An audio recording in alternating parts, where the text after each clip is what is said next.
Hello and welcome to another episode of Scavenger Life. This is episode number 281 at scavengerlife.com. Okay, we are back at home. Yes, finally. After being away for a month, and before that we were gone for 2 weeks, so it's been a lot of traveling. But we're home. That's good. And what that means is Ryan was packing. Yes, so I packed over 100 items because combined the two stores and then people had bought stuff right when we got home. So over means 105 maybe. 105, yep. You know, it was basically 100 items. But because you have jet lag, right. It's like I woke up, there were some days I woke up at 2 a.m. You know, I go to bed at 7 because I'm super tired. And that's great because the post office lady doesn't come till like 12:31. Because I would sleep till about 4, so because I had the jet lag too, but didn't wake up quite as early, and I wake up and I'd see your office light on, and you'd be over there packing. But it's good because for me, I'm like, I just want to get this stuff out. Like, I'm motivated. I want people to get their stuff. I want them to see that, you know, they get the shipping, you know, notification. So that makes me happy. Yeah, and it's cool. Out of those, 100-ish items that we sold, only 2 people asked to have their items canceled because after we told them we would be away. So now, in those 2 items, too, I will say they weren't like unique vintage items. They were more like commodity items. They were things we have in quantity and that were under $10. Right, and people are like, I need this now. Yeah, like I wanted it now. So that's understandable. But all the other stuff, clothes, shoes, vintage stuff, non-vintage stuff, we're fine. Yeah, so that's good. I mean, I really love that we can continue to sell while we're away. It's very helpful. And it seems like we can do it for up to, I think we've done it. 6 weeks was the longest. 6 weeks was the longest we've been I think it was 6 away. weeks. I think longer than 6 weeks, people start going crazy. But yeah. Well, actually, I think eBay's... You can only extend your handling time for 30 business days, right, which is about 6 weeks if you include all the its weekends. So. Yeah, I think that's the longest. But that's kind of cool that you can be away from your eBay stuff for up to 6 weeks. It's amazing. Because 6 weeks is a long time. It's a long time. I mean, we were gone for a month, and it really felt like I was ready to come home. It really felt like a month. By the end of it, we were, when we were in Ireland, and we're like, oh, we have like, 9 more days left. Like, that's so much. I know. So, it feels good to get home because we have a lot of stuff to do. So now that we're home for 6 months before our next trip. However, we are taking a little short, 5-day trip to Atlanta in a couple weeks. For a job. We took on another job so we can make some extra cash. Yeah. But mainly we're home for 6 more months. And this seems to be our... if you've heard our podcast before, this is our thing, Yeah. We travel for chunks of time, and then we come home for a big chunk. Right. And that's when we really just focus. We hunker down. We just get through all the inventory we've bought. We list like crazy. Yep. And then when we're away, we have all that inventory ready to be bought, and it seems like it continues to sell. That's the pipeline. I mean, we haven't listed in over 8 weeks, but we've continued. I mean, our sales haven't been ridiculously crazy, but they've been solid. They've been steady, pretty steady. So it's been good. Yeah. So another thing that happened is we had a friend come into town just a couple days ago. Flim. Yeah, or Faith. She's a scavenger. We've interviewed her. She's from New York. She's the one who was, scavenging, doing eBay while she had a job. But then she got laid off, and she just decided to go full-time eBay, and so far, so good. And the beautiful thing that I loved was, she was coming down for a friend's baby shower in Virginia. So she's like, oh, me and my friend want to come out to the farmhouse, But it was so cool because she's like, yeah, this baby shower is just a couple hours on a Sunday, but we made it into this 4 or 5 day trip. But she could because she had the freedom. She's like, I could never do that with a job, but now I'm selling, and when I get home, I just ship it all, and I have the money to do this. And her and her friend went hiking. They emailed us a photo of it was on top of the mountain. It was so cute. And now is a good time. The winter time, we start slowing down in this rental. So if anyone wants a vacation, talk to us. We have a nice little house to stay in. The other thing is it's mentioned this. It's been kind of a year-long process of wanting to get all of our inventory in one place. Yeah. You know, we have 5,000 items Yeah. that are on eBay. Plus, we have maybe half that as many that aren't on eBay. We just haven't taken photos of them yet. You think we have half that? You think we have 2,000 items that No, aren't on eBay? I think it's a fraction of that. 1,000, yeah. We do have a lot of things that aren't on But eBay. right That's now, true. our inventory is kind of in multiple places. Yeah. So we want to get it all in one place. So we have a piece of land. We have an acre behind our house, behind our office, and we want to put a building there. And Yeah. you know, I was thinking, okay, it was order a building and it'll be done. But it's become kind of a massive undertaking. It's going to be 40 feet by 40, it's like 40 by 24. So it's the biggest metal building from this company that you can order. It's a shed company. So they do smaller ones, but It's like a steel building. it's a steel building. Yeah.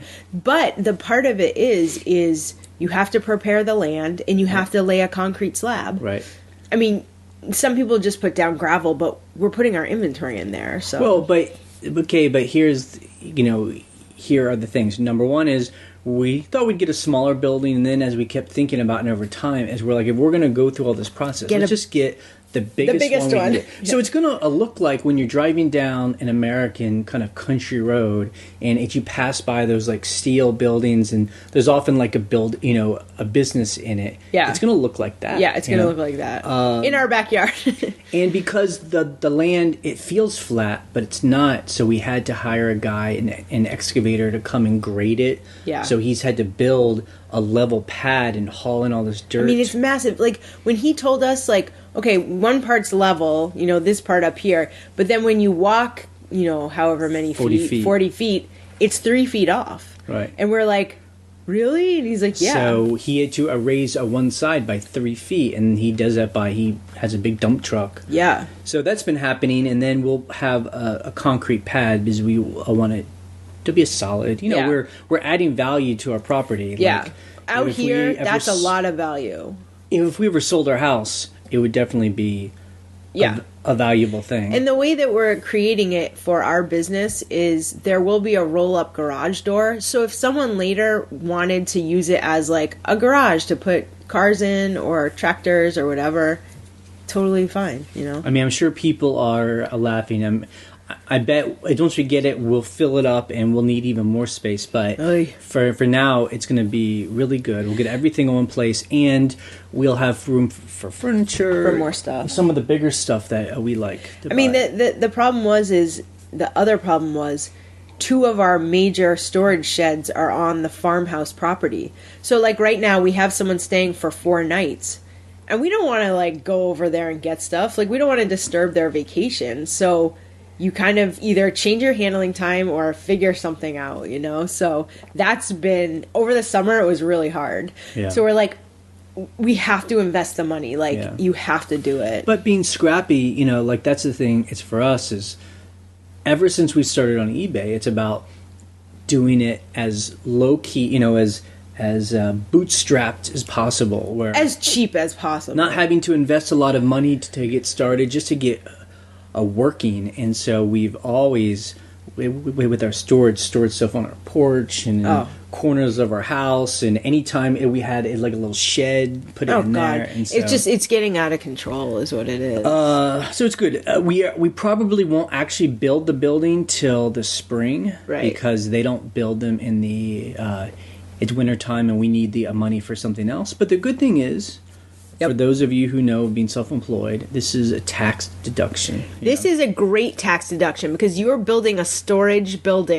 shed for your business. So I do believe that you can just be like, Yeah, I mean, it's Write going it to be off. like about $15,000 all said and done. when all said and done. Yeah. So it's it's a big chunk of change. So, Yep. But we are bullish on this world we've kind of started, so we're into it.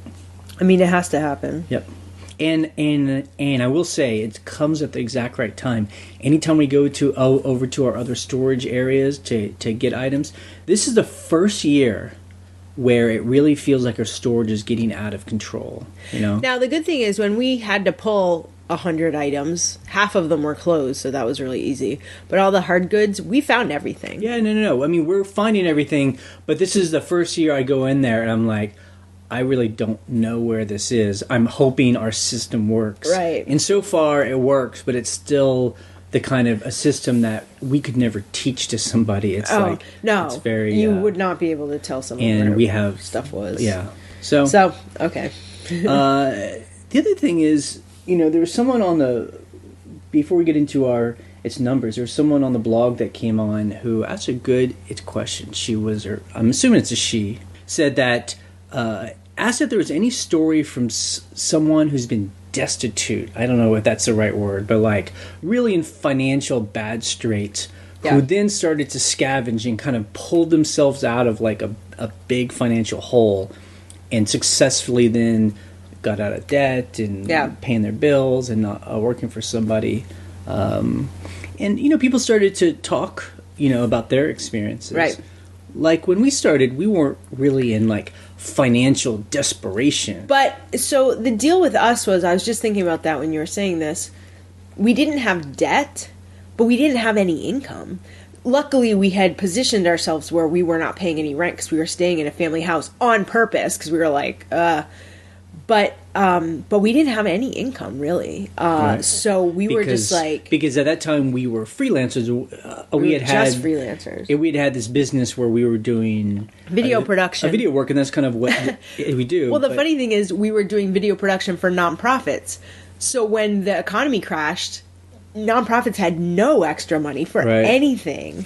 Yeah, so we were just like, Right. So, we were always hustling for work, then work started to dry up. And then, but again, it wasn't, at least at the time, it didn't feel dire. It wasn't dire, but, right. But it is interesting. I mean, and people were giving some good advice, and those are things like, pay off debt as quick as possible. So if you have credit card debt, high interest credit card debt, that's the first thing to tackle. So any extra money goes to that, Yep.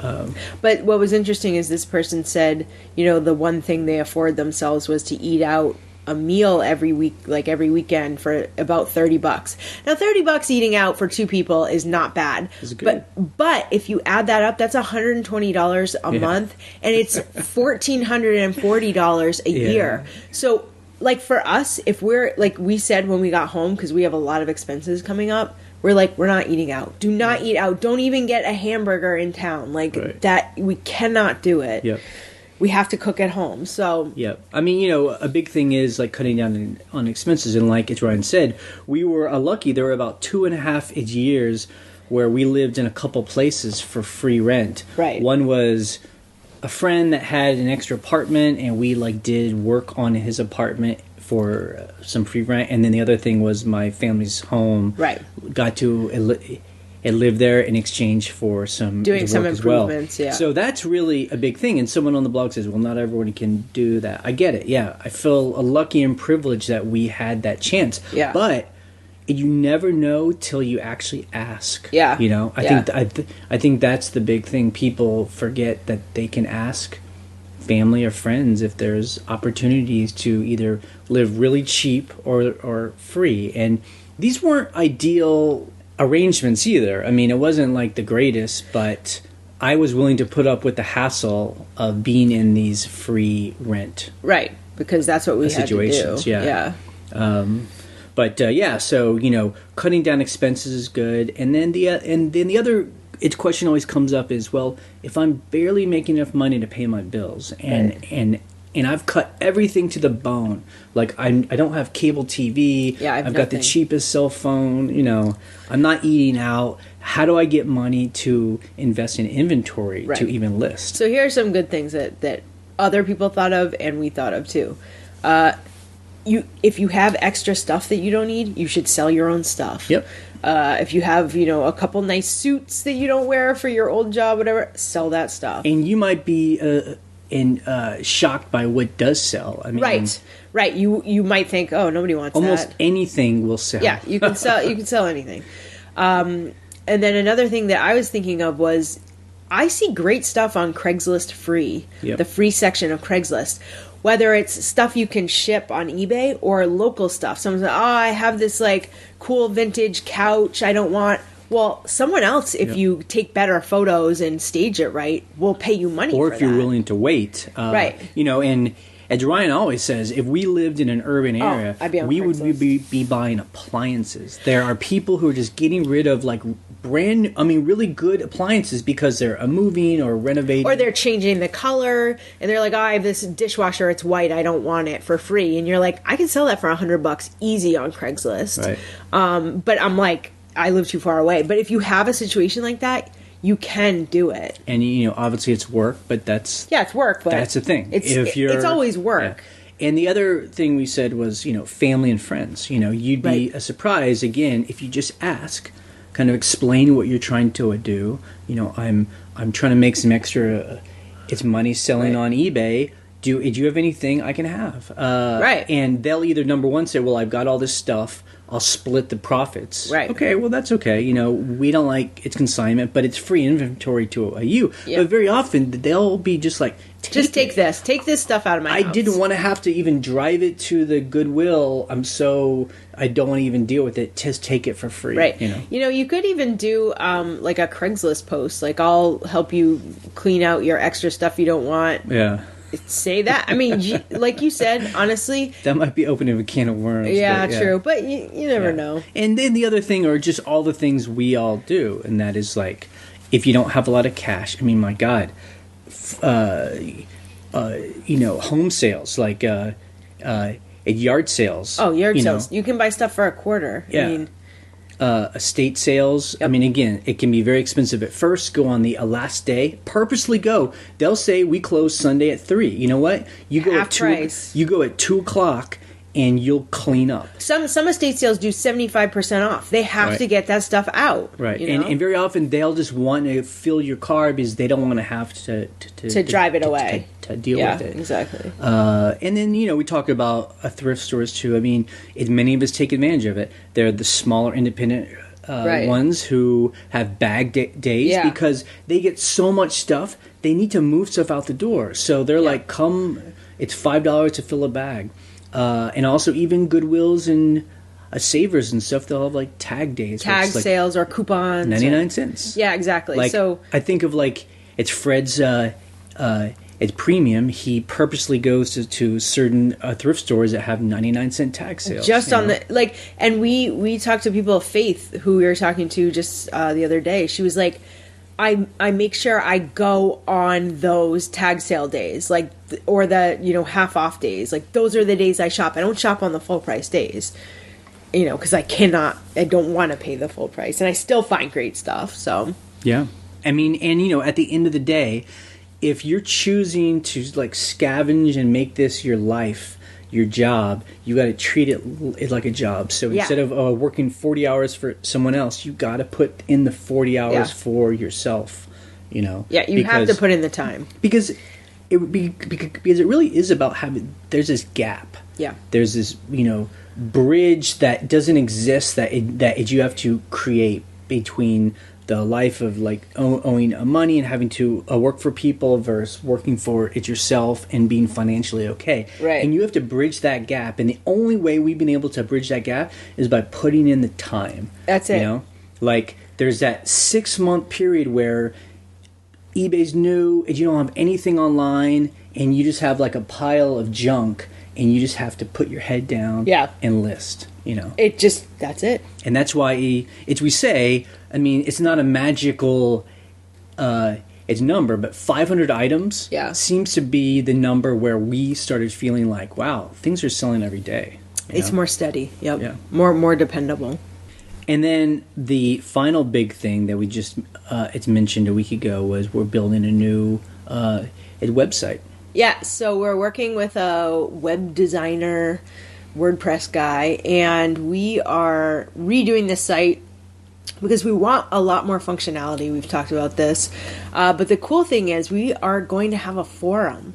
So instead of like super long comment threads, we can have different things happening on the forum. Yeah, I mean, I think it's worked well for it's what it is, but it's never kind of imagine we'd have as many people as we are, and it's. I want the conversations to be more like searchable. Yep. And dynamic. And the cool thing is, I was testing it out yesterday. I was super excited. If you do a link to like a Flickr page or an Imager page, the image just shows up. Yeah. Or a YouTube, just put a YouTube link. Yeah. It just shows. It's so awesome. It's been cool. In our relationship, I feel like you're the much more technical one. So right now, it's Ryan's. It's working. It's with this guy. Yeah.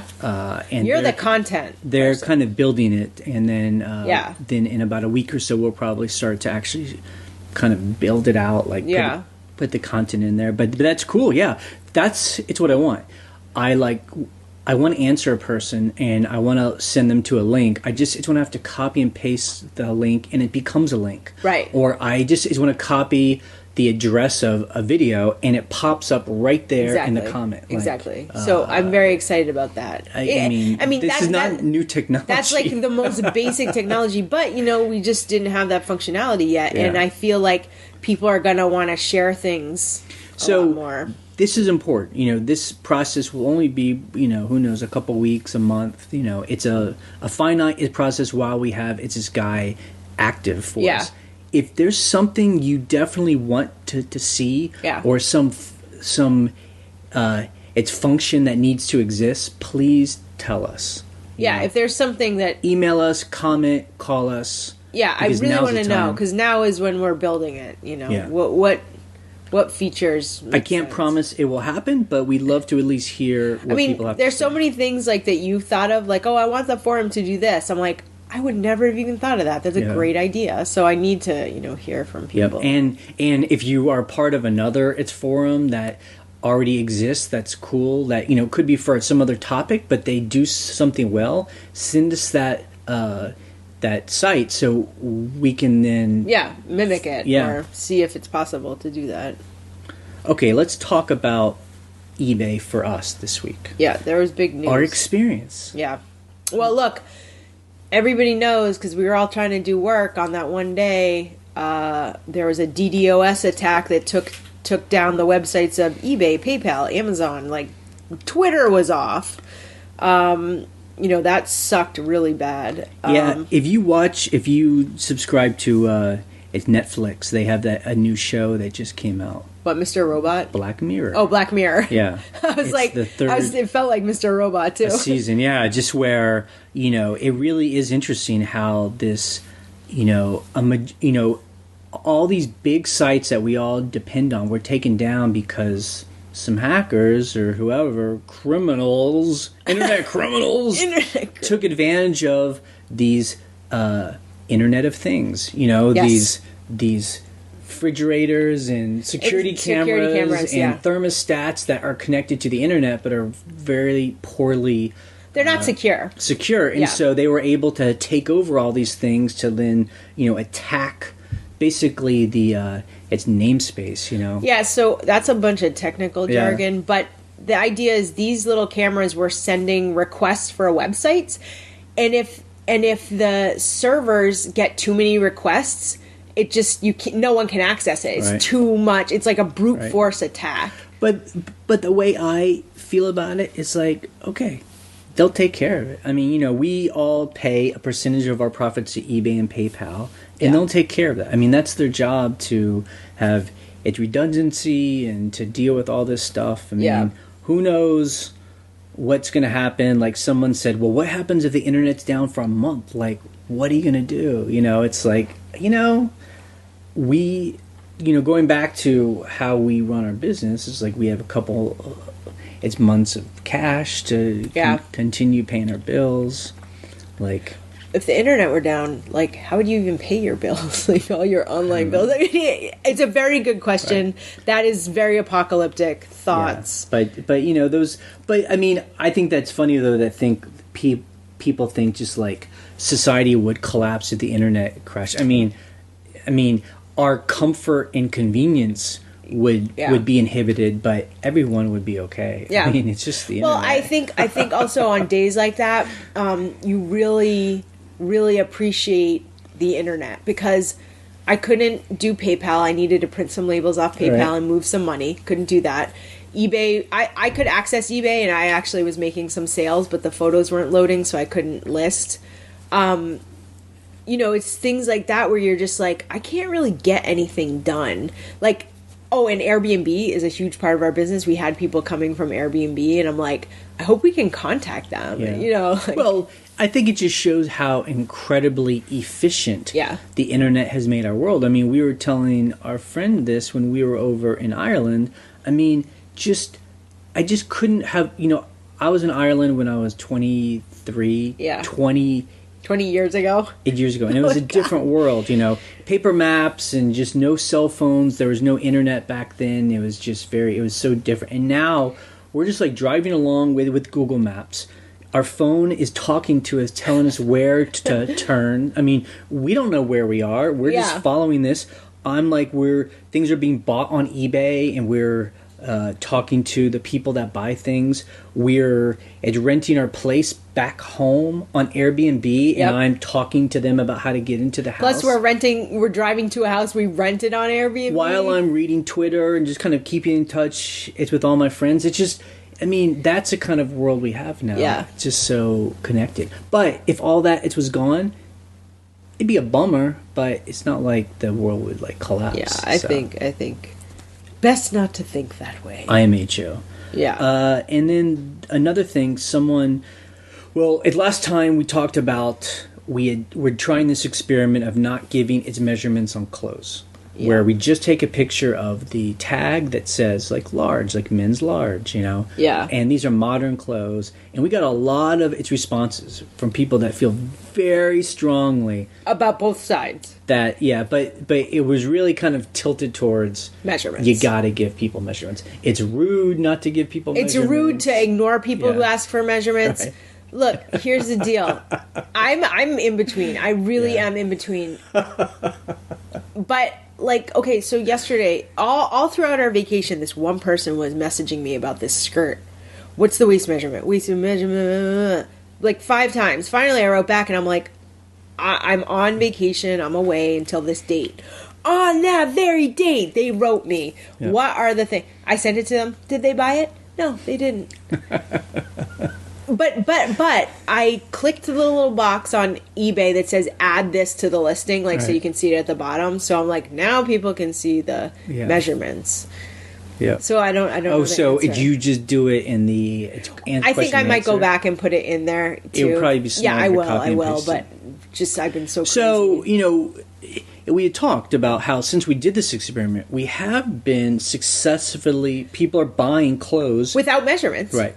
But we are getting 4 or 5 questions every week from how big is this shirt? What's the chest size? Yeah. So I think we're going to actually start adding its measurements. Basic measurements. Like a t-shirt, I'm going to put the chest measurements. Yeah. That's it. I'm not doing... We used to put 4 measurements on shirts. Right. Ugh. And the goal, for us, was just to do it faster. Fast. We wanted to get through a big stack of t-shirts quickly versus...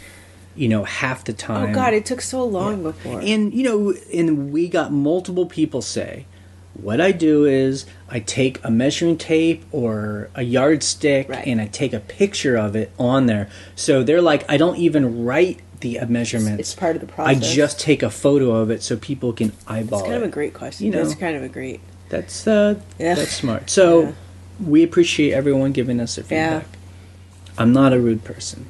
I swear. Yeah. Okay, Amazon FBA. I don't know how much longer we're going to talk about Amazon, just because we started as an experiment. We wanted to try the FBA hubbub. We got a bunch of stuff back from Amazon that we could freely send to us back. Yeah. Our sales have really plummeted since that announcement. I think my feeling is that the coming storage fees are forcing people to just sell their stuff so cheap, and because our sales are just almost zero. Oh God, something here and there. It's just, and we still have about 600 things in the Amazon warehouse. So we're gonna let it ride until it's February and just see what happens at that point. Yeah, but and people are like, well, you can still sell on Amazon just don't do it on FBA. Do it on It's Merchant Fulfilled. I just can't. Like, I don't want to. On Merchant Fulfilled, we barely sold anything. But that's just like eBay. I mean, it's like, then you're still having to store and ship things, so... I'm just going to sell stuff on eBay. If you're not getting any benefit. Yeah, I just... Look, I love eBay. The end. And people, it's like us, though. We were trying to do it kind of like the scavenger way, where we're, sending in old books, and it's one of a kind kind of stuff. It's long tail, and it's just not going to work anymore. Yeah, long tail. And I guess it really just seems like they're really pushing out the kind of long tail people. Absolutely. And and the people who love buying like wholesale and all that stuff, then it seems like that's perfect. And you know what? That's fine. If that's what Amazon wants to do, they can do that. Yep. That's their prerogative. Here's some random stuff. So I started selling on Truegether because Steve had mentioned it. It's kind of like Bonanza. As another experiment. Because they sync your eBay store. You just throw whatever. You're like, it's just like Bonanza. And I have no idea why eBay allows that. I have no idea. It's like all these sites are able to just import your entire store, and then it's like, why would eBay allow that? I have no idea. So I would love to know if somebody knows the answer. So the thing about Truegether, which is different than Bonanza, Bonanza very much like models itself off eBay. You have an inbox. You can message people. They send you an email when you sell something. And don't they take a percentage? They take a percentage. Yeah. Okay, so that's the big thing that I realized. So Truegether, I was getting messages from people, and I had no idea how to reply. There's no inbox. There's no reply to customer. You just have to email them back. You get the message through your email, and you just press reply to that person. I was very baffled by that. It's more like it's Craigslist. It's like Craigslist. Yeah. Because they don't take a fee. So the other thing that was very confusing was I made a sale. It was my first sale. And they didn't email me to say, you made a sale on Truegether. It was just the PayPal email. And then when I signed into PayPal, I couldn't see it anywhere. So that was confusing. And they didn't end the listing on eBay. So I'm like, I don't even think this is a real sale. I called PayPal. They saw it there. And then I made a second sale. And they did end the listing on eBay. So I'm like, I think these are real. But then when you go to their website, the Truegether website, it says that the sale is pending. Yeah, it says payment pending. So I'm like, have I been paid for this? I cannot tell. So I emailed one of the ladies and I was like, I can't tell if your payment is pending. And she's like, she showed me a screenshot of her PayPal like sign in that she sent the payment. And she's like, yeah, it's there. And then a couple days later, I signed into PayPal and it is there. So it's cool. We got 2 sales. It's within 2 or 3 days of so things are selling.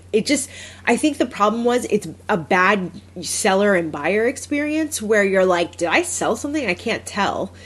That shouldn't be the case. Yeah, and then when you tried to email the site, there's no contact. There's no one called. I left my phone number. They're like, if you want someone to call you, no one called, no one emailed. It's been like 4 or 5 days. But they does show you, people are like, oh, I wish there was a site that didn't charge any fees. Well, that's why. But then if there's no profit, it's motivation for them. It's like there's no customer service. Exactly. I still wonder, like, why do they exist? Like, why are they running a site if they're not taking any money from anybody? Yeah, I don't really understand that site. I'm glad to have 2 sales, though. So one of them was an $80 sale.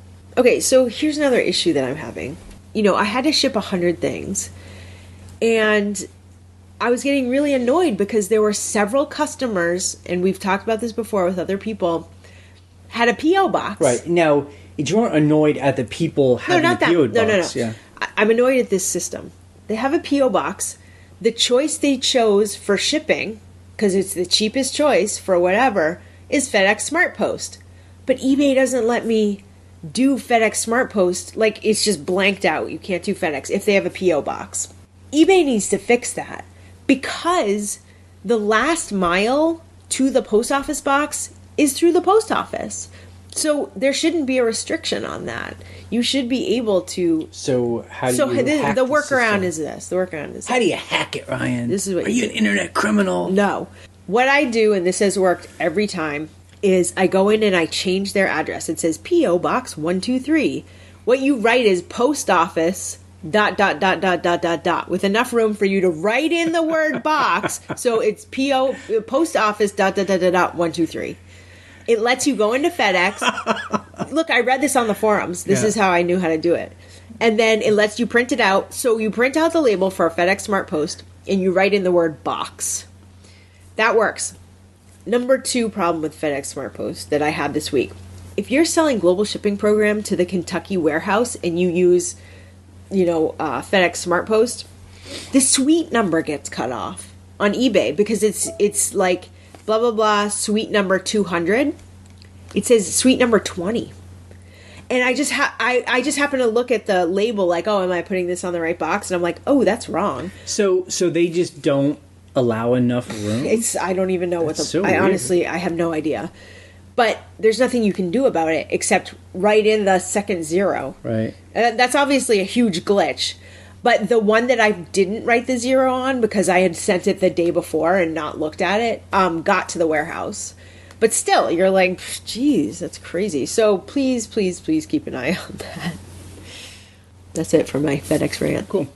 So let's talk. No, I think that's good. I mean, and I'm sure other people have this issue too. And if it's in the forums of FedEx or wherever, I mean, it's not like some unknown problem. It's the eBay forums is where I found it. eBay it's forums. like I'm not the only one. Like it's just do they know about it? But it's just like it's too much of a hassle. But the biggest problem about it is that person paid $7 for shipping, and you're like, well, in order for me to have it be $7, not $12, is I have to use FedEx Smart Post. Yeah. So before we talk about our numbers, I want to say that we have another podcast called shampooandbooze.com. Yes. Where we talk about these rentals that we've been investing in. And the only reason why I bring it up is because right now is a very kind of intense period for us. Yeah. It's not just doing eBay. We're about to spend about $40,000 in the next 4 months or so to renovate this house. And that's a lot of old shoes. We've been saving up all summertime, so I think we've been saving up all year. All year, yeah. And so, but the idea is that this place will then become an asset and make us money, cash on the other end. And this is basically our retirement. So, early in the podcast, we were talking about what do you do when you're destitute and how do you get yourself out of a hole. Well, this other podcast that we do is about how we use eBay to generate cash to then invest in other businesses. And that's how you make sure you never go back in that hole again. Right. And assets. And can continue to never have to work for somebody else. It's all about assets. Okay, so let's talk about our numbers. Let's talk about selling old shoes. Yeah. So on our main eBay store, we sold about $1,400 it's worth of items. Yep. Not bad. I mean, again, for not having done any eBay for 2 months, I'll take it. We sold 31 items, Yep. Then on our second eBay store, we sold a bit over $200. So we've talked about that. On that store, I don't think we have listed in 4 months. Yeah. Because we stopped at listing, and this is an example of so we sold 6 things for about $200. That's an example of I feel if you aren't if you're not listing a listing, so we might actually go back to putting some items in that store. Well, the problem with that store is the limit for listing for free is 1,000 items. Okay, so people are like, well, then why don't you just transfer it? Why don't we transfer those items? Okay, you know what? You're the technical person. I am putting a call out. If someone knows how to help me transfer those items without what is it called, Turbo Lister. Yeah. Some other way to do it where it transfers the photos. Is that even possible? Just email us. Please. Let's not turn this into a crazy forum conversation. Just send us a message because I would love some help on that because I'll do it. I'll shut my second store down. Then on Bonanza, we sold 1 item for $50. Now, in Trugether, we sold 2 items for $120 or something. Trugether. Yeah. So overall, we sold, $1,800 it's worth of stuff. Which, I want to get back to where we're making between $2,000 and $3,000. So gotta get listing. Okay, some things we sold. So what really helped our numbers were some high dollar items. We sold a vintage rug for $500. Look, I had this thing up for $1,800 because it's 12 feet long. It's like 4 feet by 12 feet. You know, it's a runner. And it was cool. It was a Persian rug. We bought it at an auction for $5. I mean, I'm like, I want $1,800. we've had it for a while, but that's an example of like someone gives you a lowball offer, but that's not a lowball at all. So $500. We saw that offer and we were like, yep. Yeah. We sold a bunch of shirts, jackets, shoes, clothing type items. Well, I wanted to, it's mentioned this. So out of the 31 items that we sold in our main store, 15 of those were either a piece of cloth, a cloth item, or a pair of shoes. Yep, so half. Almost half. And I forget how well these sell. Yeah. Because it's just such bread and butter stuff. It's like some of them sell for $50. Look, I sold a couple different t-shirts for $50 each. But, sometimes it's $20. I mean, it's just so unglamorous, but that's really the bread and butter of our stuff. Yeah. And I forget that. So, it's great when we sell a rug for $500, but I cannot forget about the money we make. Yep. Yep. So we sold another Quimper French plate. It was $50 for this little 6-inch plate. That was great. We bought the entire lot. I think it was 27 pieces for $20. Yep.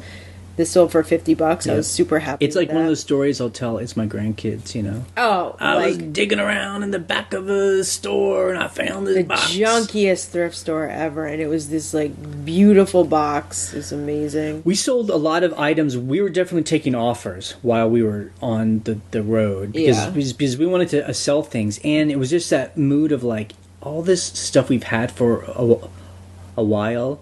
If it was more than a year or two old, I just wanted to sell get it out. So one thing was this weird carved head, like a wooden head. Yeah. It was really cool. It was awesome. But it's one of those items where it's totally a unique item. Like it's a one of a kind, handmade. It looked really freaky. And it's so difficult to sell because it doesn't have a name or a brand name or a style. It's just it's weird outsider art. Right. And so we just had to wait for the right person. I wish we'd sold it for more, but someone said $75, and I knew exactly on the shelf where we knew exactly. We looked at it every time. Let's get rid of it. That thing by itself weighed 12 pounds because it was this solid piece of. It was super cool. Yeah, it was really. I think I gotta put the picture. It might have been by a famous artist. It could be worth $1 million. Right? I don't think it is. It's shipped to Atlanta, of all places. Okay, so here's the story with the ceramic elephant. We sold this. It's a little ceramic elephant teapot. The head is the head of the elephant, and the body is the body of the elephant. It's super cute. We had the top listed forever. And I was like, this is so weird. Why would we just buy a top like this? And then a year later, we opened one of our death pile boxes, and there was the bottom. I don't know how it got separated. I think we had bought it at a box lot at an auction, and they must have been in separate two different boxes. And we just, for some reason... That must be it. Because, it's not something I would have ever bought on my own. Right, I wouldn't have bought it. We don't like to buy that kind of stuff, but if it's the free, beauty is this. So I put the head up by itself because I was like, this thing's awesome. Some artist is going to buy this and build something out of it or whatever. I had it up for $20. But then I found the body and I was able to see the maker mark and everything, and I'm like, oh, this is a really expensive rare piece. Who is it? I forget. Okay. And so I put it up for $120 and we sold it for $100. Yep. I'm so glad to get rid of that thing. Yeah. Okay, so let's talk about customer issues. Now, Ryan's excited, but she did pretty good. I'm super excited about these customer issues. Okay. So we sold this really high dollar pair of boots. They were $275. Gray suede, made in Italy, gorgeous boots. We talked about it a week ago. Yeah. The woman gets them. The day she gets them, she says, she opens a return case, item not as described. Yet, she says they fit perfectly. I love them, but they're not the color I want. I'm like, that's not item not as described. So the way we do it is we don't talk to her. I talk to eBay. We don't message her, argue, complain. We call eBay. Yeah, because that is clearly buyer's remorse. She doesn't like the color. She can return it for color, sure, but she has to say she doesn't like it. And then she'll have to pay the restocking fee, the shipping. Fee. So to me, if she understands eBay, she's misusing returns on purpose. And thankfully, we got an eBay rep who felt the same way. This was great. I got this eBay rep. It's like 7 o'clock in the morning, right? Because I have jet lag. And this guy's like, yep, buyer's remorse. I'm closing it. No problem. Oh, my God. And that means that the buyer can no longer return the item. And yeah. I mean, she can ship it back to me. Good. I mean, eBay could have said, nope, too bad, you've got to take it back, and that it would have been it. Look, my argument with him was, I'll gladly take this back, but she has to open the correct return that she didn't like it because she didn't like the color, but she didn't do that. Right. He's like, fine. And we had another item a week ago that where we said that the buyer didn't contact us. They just gave us a neutral feedback and said it was a different color than what it looked like in the picture. And then in the forum on the blog, people were like, well, it could be the color of the monitor. Sure, of course. It's all those things. People's eyes it doesn't matter. Different. But that's the thing with eBay. You got to understand this.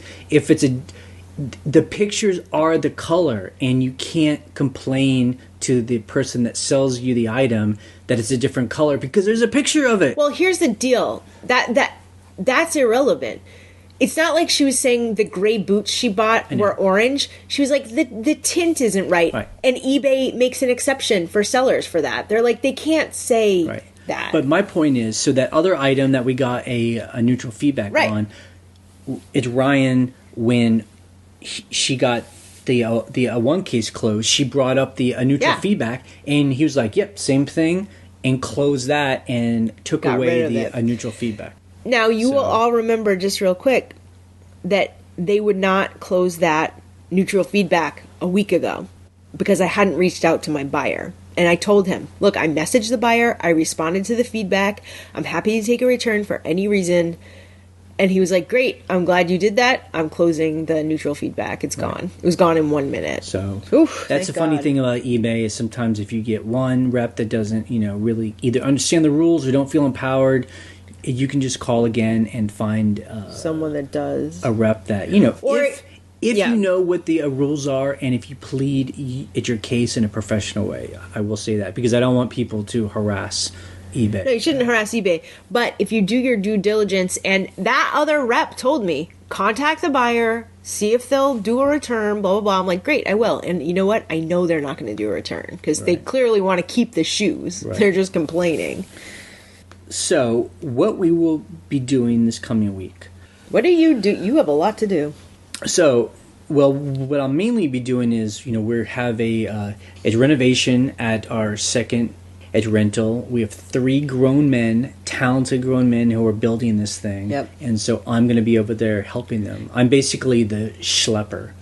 Number one, you're the schlepper, but you're also the general contractor. Right. So if they have questions like, what do you want to do? You call me, we talk about it, we figure it out. It's very important that you're there. Plus, it's a big chunk of change. I mean, this is a really big deal for us. I mean, this is like we're throwing the dice here, hoping that all of our investment, it will work. So I'm kind of there overseeing. You have to oversee it. But look, we trust these guys, but it's like, it's one of those things where you're like, if you're not there to be like, okay, this thing's not working right now, let's move on to this other thing. Exactly. Like, that is... Yeah, that is money out of our pockets. And plus, we save a bunch of money too because they're like tearing out sheetrock and doing things, and I'm cleaning up. So I take that stuff, put it in the back of my truck. I go to the dump. We don't need to pay them their if they time need for that. a lumber, I go to the hardware store and get the lumber. Exactly.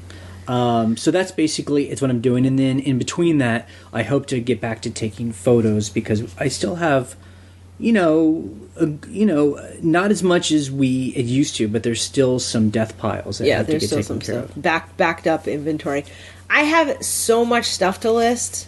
It's not even funny. So that is how many folders? Let's look how many folders.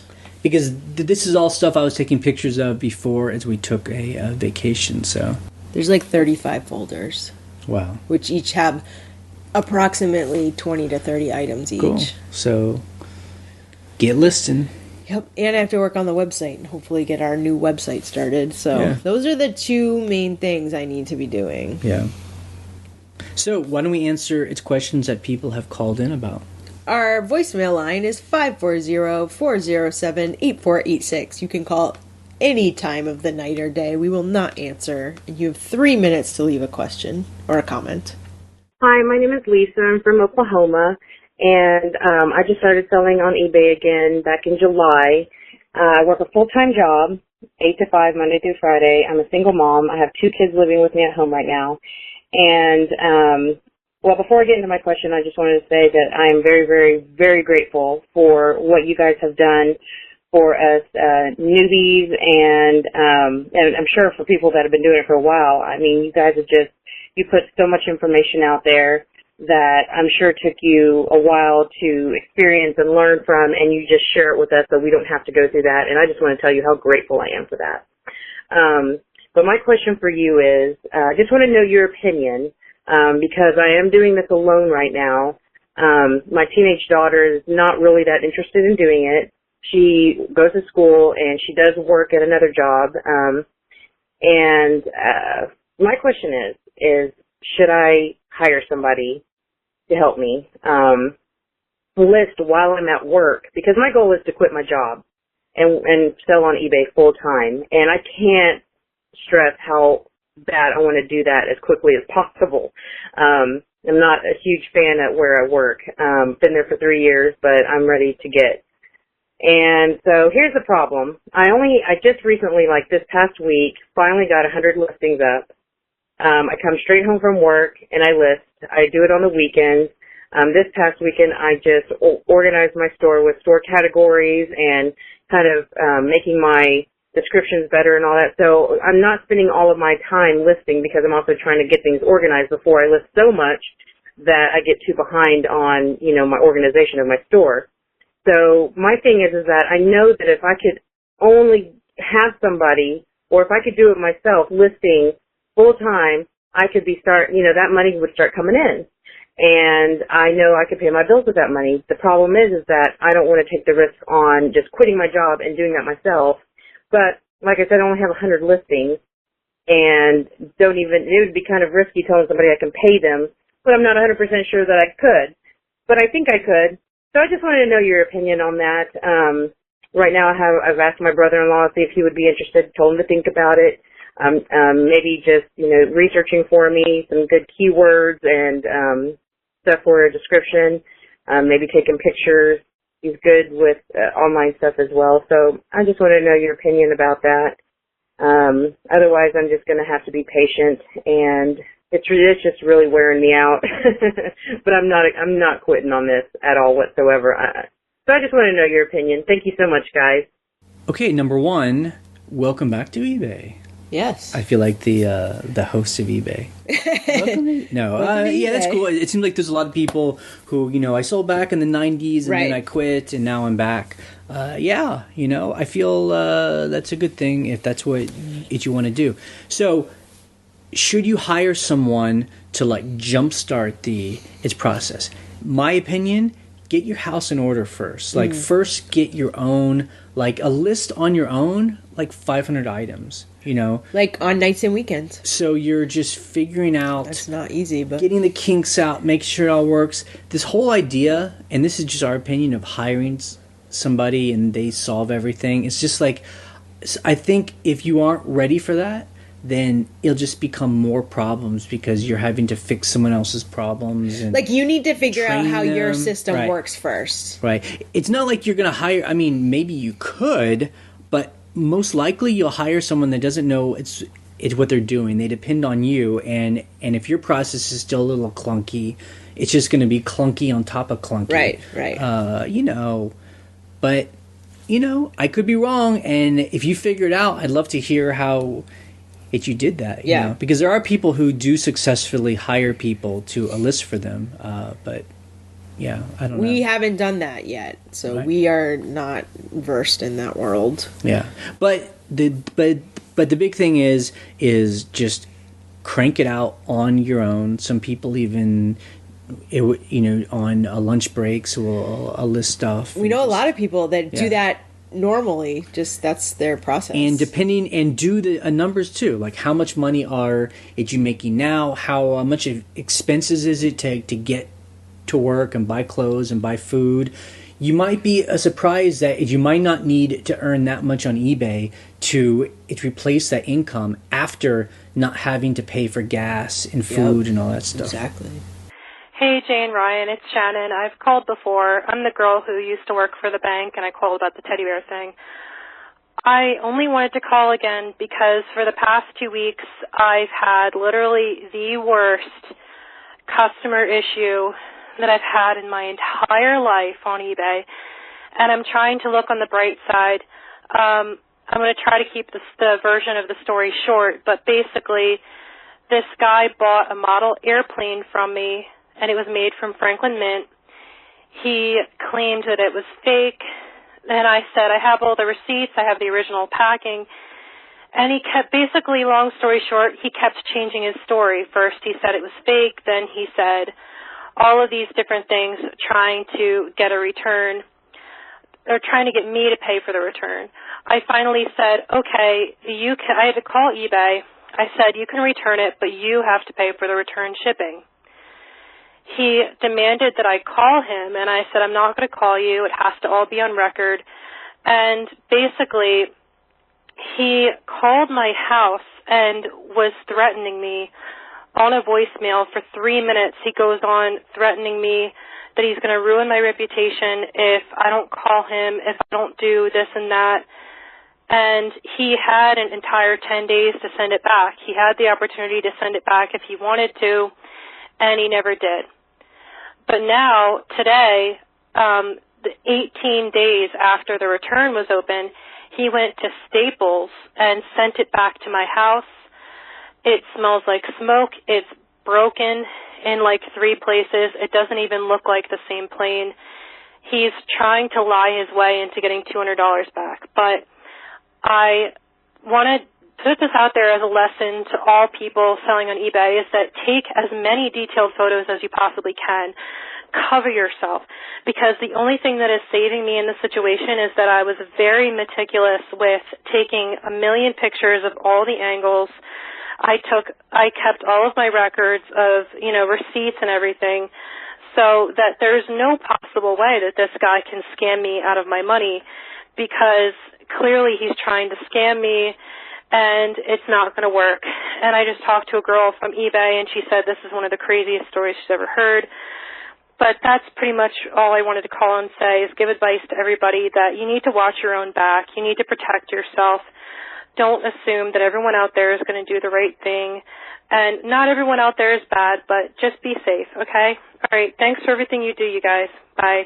Okay, so number one, I'm super sorry that happened to you.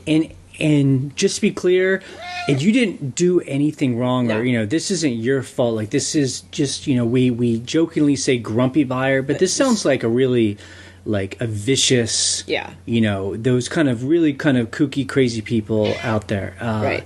Now, one thing you could have done better is, Yes. number one, hi, how are you?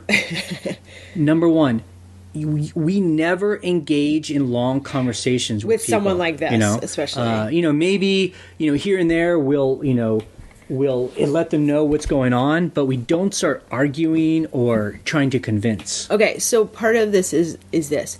When we first get a message like this guy, blah, blah, blah, it's broken, blah, blah, blah, we're like, great, ship it back. The end. No, we say nothing else. We don't talk to them again. We don't give them our phone number. We don't whatever. Sorry, the cat really wants to say what she wants to say. The second thing is, it was good that you called eBay and whatever, but if he opens a return case, he has 5 business days, and after 5 business days, you call eBay and say, this person never shipped it back, close the case. Right.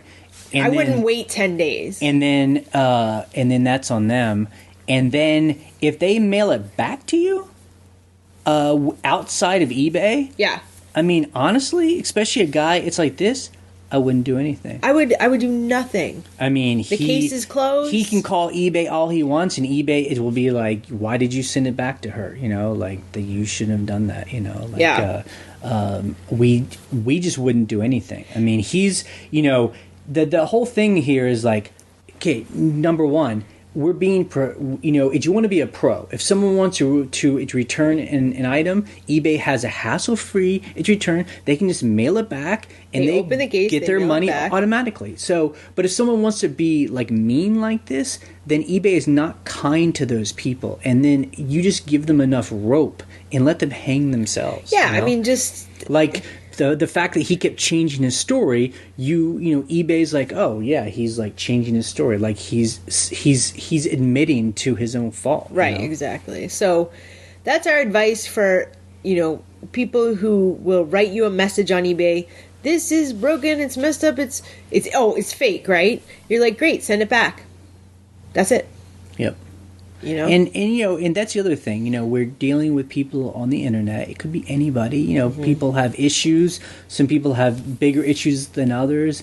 And the reason why we don't like to get into long conversations with people is because there are unstable people who can focus on you, Right. And that's what we want to avoid, is not having someone start focusing on us. Like they're the kind of people that need to focus their negative energy on something, and if you allow it yourself to become a target, then they love that, Yep. So don't feed the trolls. Hi, Jay and Ryan. My name's Ray Grenia. I just started selling on eBay back in May, and I was at my job for 23 years, and I ended up quitting it in July. I sell clothing online, and I'm doing pretty good. Right now, I've got 269 positive feedbacks, and I just got my first negative feedback yesterday. And the person commented, they bought a shirt, a button-front shirt, and then they left me negative feedback yesterday saying that shirt shrunk, didn't fit, way too small. And so I called eBay, and the lady gave me this long excuse why she couldn't remove the feedback, saying it didn't violate policy or something, and it kind of confused me because I put all my measurements in all my listings. I take about 10 to 12 photos of every piece of clothing, and I always disclose every flaw and everything, and it seems like I did everything right. And this person, I've had returns and I've accepted returns, no problem. I've refunded people their money for problems. I have no problem with that. But this person just went and gave me a negative feedback, and I was wondering what you thought about that, if there was any other way I could go about trying to get it removed. In my opinion, I just think the representative really didn't want to work on the case. I don't know how else to put it, but thank you anyways, and I love your podcast. I listen to every one while I'm listening every single day. Thank you. Okay, here's what my advice is. Well, first, number one, as you started talking, Ryan's ears perked up because I assume you're from Massachusetts. I was like, Massachusetts? Massachusetts. Well, yeah. I know that eating accent. Some quahogs. Yeah, I know that accent like the back of my hand. Okay, so number one, this is my advice to you. Reach out to your buyer. You reply to that feedback. You gotta Google it because it's like the worst link ever. Reply to feedback eBay. Reply to that feedback. Say, happy to take a return for any reason. Okay? You're going to message your buyer. This is exactly what I did with my bad feedbacks. You're going to message your buyer. I'm so sorry you're unhappy. I'm happy to take a return for any reason, right? They're probably not going to say anything.